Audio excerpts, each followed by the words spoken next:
ನ್ಯಾಯಾಂಗ ಬಂಧನ ಬಹಳ ಮುಖ್ಯವಾಗಿ ರೇವ್ ಪಾರ್ಟಿಯಲ್ಲಿ ಅವರ ಹೆಸರು ಕೇಳಿ ಬಂದಿತ್ತು. ನಟಿ ಹೇಮಾ ಅವರನ್ನು ಹಾಜರುಪಡಿಸಿದ್ದ ಸಿಸಿಬಿ ಆನೇಕಲ್ನ 4ನೇ ಹೆಚ್ಚುವರಿ ಸಿವಿಲ್ ಕೋರ್ಟ್ಗೆ ಹಾಜರು. ನಟಿ ಹೇಮಾರನ್ನು ಮತ್ತೆ ಕಸ್ಟಡಿಗೆ ಕೇಳಿದ್ದ ಸಿಸಿಬಿ 14ನೇ ತಾರೀಕಿನವರೆಗೆ ನಟಿ ಹೇಮಾ ಪರಪ್ಪನ ಅಗ್ರಹಾರ ಜೈಲಲ್ಲಿರ್ತಾರೆ. ನಟಿ ಹೇಮಾ ಪೋಷಕ ನಟಿ, ಅನೇಕ ತೆಲುಗು ಸಿನಿಮಾಗಳಲ್ಲಿ ನಟಿಸಿದ್ದಾರೆ. ಮೊನ್ನೆ ರೋಷಾವೇಶಗೊಂಡಿದ್ದರು. ಮೀಡಿಯಾ ಅವರನ್ನು ತೋರಿಸಿದಾಗ ನಾನೇನು ಕೊಲೆ ಮಾಡಿದ್ದೀನ ಅಂತ ಹೇಳಿದರು. ಆದರೆ ಡ್ರಗ್ ಸೇವನೆ ಅನೇಕರನ್ನು ಕೊಲೆ ಮಾಡುತ್ತೆ ಅನ್ನೋದು ಬಹುಶಃ ಹೇಮಾ ಅವರಿಗೆ ಗೊತ್ತಿಲ್ಲ ಅನಿಸುತ್ತೆ. ಓಕೆ, ರಿಪೋರ್ಟರ್ ನವೀನ್ ನಮ್ಮೊಂದಿಗೆ ಇದೀಗ ಫೋನದಲ್ಲಿದ್ದಾರೆ. ನವೀನ್, ಹೇಮಾ ಅವರಿಗೆ ನ್ಯಾಯಾಂಗ ಬಂಧನ ಮೊನ್ನೆಯಿಂದ ವಿಪರೀತವಾಗಿ ಮಾತಾಡ್ತಾ ಇದ್ರು ಕೂಡ, ಏನು ಅಪ್ಡೇಟ್ಸ್ ಇದೆ? ಜಯಪ್ರಕಾಶ್ ಶೆಟ್ರೆ, ಈ ಒಂದು ರೇವ್ ಪಾರ್ಟಿ ಪ್ರಕರಣಕ್ಕೆ ಸಂಬಂಧಪಟ್ಟಂತೆ ಈಗಾಗಲೇ ಸಿಸಿಬಿ ಹಲವರನ್ನ ವಶಕ್ಕೆ ಪಡೆದು ತನಿಖೆಯನ್ನ ಮಾಡ್ತಿದೆ. ಜೊತೆಗೆ ಈಗಾಗಲೇ ತೆಲುಗು ನಟಿ ಹೇಮಾ ಕೂಡ ನಾನು ಆ ಸ್ಥಳದಲ್ಲೇ ಇರ್ಲಿಲ್ಲ ಅಂತೇಳಿ ಹಲವಾರು ಬಾರಿ ಹೇಳಿಕೆಯನ್ನ ಕೊಟ್ಟಿದ್ದು. ನಿನ್ನೆಯೂ ಕೂಡ ಆನೇಕಲ್ನ ಹೆಚ್ಚುವರಿ ಕೋರ್ಟ್ಗೆ ಹೇಮಾಳನ್ನ ಕರೆದುಕೊಂಡು ಸಿಸಿಬಿ ಬಂದಾಗ ಅಲ್ಲಿಯೂ ಮಾಧ್ಯಮದ ವಿರುದ್ಧ ಹರಿಹಾಯ್ದಿದ್ಲು. ಆದ್ರೆ ಈಗ ಸಿಸಿಬಿ ಪೊಲೀಸರು ನಿನ್ನೆ ಮತ್ತೆ ಹೆಚ್ಚಿನ ತನಿಖೆಗಾಗಿ ವಶಕ್ಕೆ ಪಡೆದಿದ್ರು.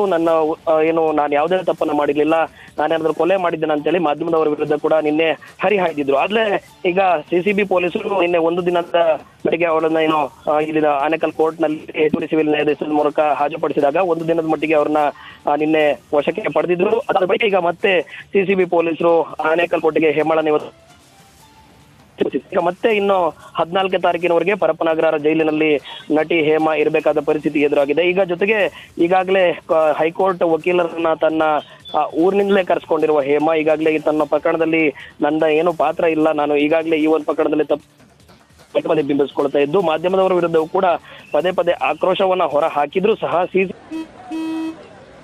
ನಡಿ ಈಗ ಶುರು ಮಾಡೋಣ.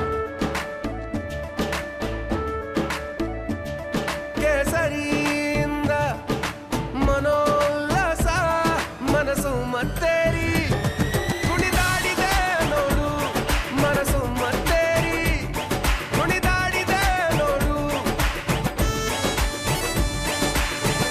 ಕ್ಷಣ ಕ್ಷಣವೂ ಆಚರಿಸಿ ಕೇಸರಿ ಹಬ್ಬ.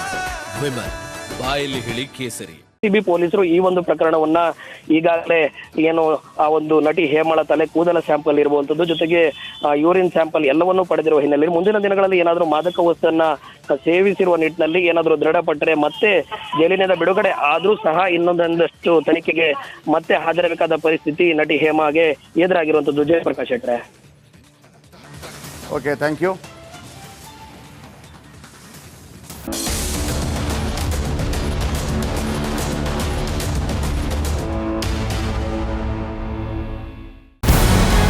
ನಮಸ್ಕಾರ, ಕರ್ನಾಟಕ ಪ್ರೈಮ್ ಟೈಮ್ಗೆ ಸ್ವಾಗತ. ನಾನು ಜಯಪ್ರಕಾಶ್ ಶೆಟ್ಟಿ. ಇಡೀ ಕರ್ನಾಡು ಇವತ್ತು ರೆಬೆಲ್ ಆಗಿ ನಿಂತಿದೆ. ಈ ಹಗರಣಗಳನ್ನು ಸದನದಲ್ಲಿ ಪ್ರಸ್ತಾಪ ಮಾಡಲು ಕೂಡ ಕಾಂಗ್ರೆಸ್ ಹಿಂದೇಟು ಹಾಕಿದ್ದೇಕೆ? ನಿಮ್ಗೆ ಸಂಬಳ ಅದಕ್ಕೆ, ನಿಮಗೆ ವಾಹನ ಅದಕ್ಕೆ, ನಿಮಗೆ ವೆಪನ್ ಅದಕ್ಕೆ, ನೀವು ಅದನ್ನು ಸೆರೆ ಹಿಡಿಬೇಕಾಗಿತ್ತು. ನೀವು ವಿದ್ಯುತ್ ಬರ ಇದೆ ಅಂತ ಹೇಳ್ತಾ ಇದ್ದೀರಿ, ಎಲ್ಲಿ ಬರ ಇದೆ ನೀವು ಹೇಳಬೇಕು. ಪಾಕಿಸ್ತಾನ್ ಆಕ್ಯುಪೈಡ್ ಕಾಶ್ಮೀರ್ ಅದು ಎಂದೆಂದಿಗೂ ನಮ್ಮದು.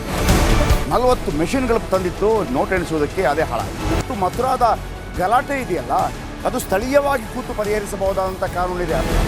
ಗ್ಯಾರಂಟಿ ಯೋಜನೆಯಿಂದ ನಷ್ಟ ಆಗಿದೆ, ಲಾಭ ಆಗಿದೆ, ದಯವಿಟ್ಟು ಹೇಳಿ.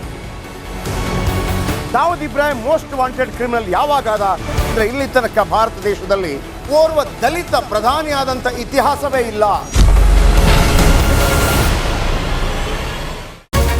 ರಿಪಬ್ಲಿಕ್ ವರ್ಲ್ಡ್ ಆಪ್ ಇದು ಕೇವಲ ಅಪ್ಲಿಕೇಶನ್ ಅಲ್ಲ, ಸಮಗ್ರ ಸುದ್ದಿಗಳ ಸಂಪರ್ಕ ಮಾರ್ಗಕ್ಕೆ ಕ್ರಾಂತಿಕಾರಿ ಬದಲಾವಣೆ.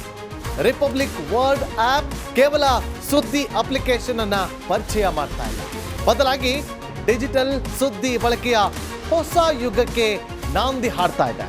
ಇದೊಂದು ಬ್ರೇಕಿಂಗ್ ನ್ಯೂಸ್, ಪ್ರಭಾವಶಾಲಿ ಕಾರ್ಯಕ್ರಮಗಳಿಗೆ ಗಟ್ಟಿಯಾದ ವೇದಿಕೆ. ರಿಪಬ್ಲಿಕ್ ವರ್ಲ್ಡ್ ಅಪ್ಲಿಕೇಶನ್ ಈಗ ಲೈವ್ ಆಗಿದೆ. ಗೂಗಲ್ ಪ್ಲೇ ಸ್ಟೋರ್ ಮತ್ತು ಆಪಲ್ ಆಪ್ ಸ್ಟೋರ್ ಎರಡರಲ್ಲೂ ಲಭ್ಯವಿದೆ. ಈಗಲೇ ಡೌನ್ಲೋಡ್ ಮಾಡಿ.